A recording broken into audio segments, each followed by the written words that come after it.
Ekaina yang lakpa mi chengna Hukaigi Thamoy nang na Ekaina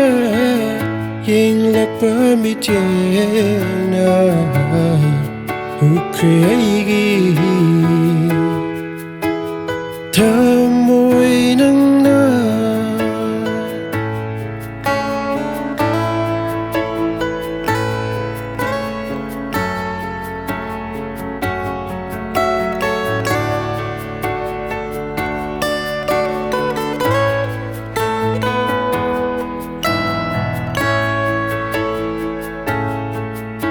Yang duna adum na layranu Bukningi aning bapong toglo Yang duna adum na layranu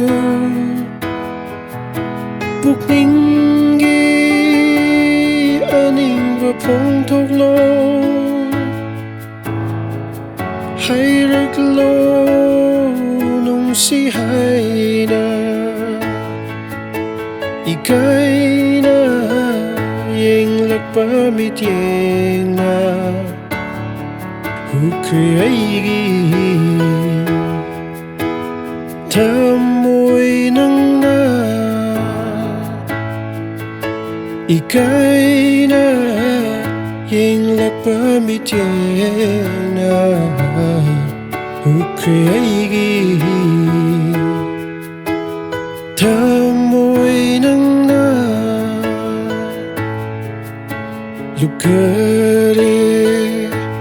ay di nang giwakalda Laikini punsiki na nakta Lukare ay di nang giwakalda Laikini punsiki na nakta Laklone ay giinakta Ekaina yang lakpa mi tiengna Hukaigi Thamoy nang na Ekaina yang lakpa mi tiengna Hukaigi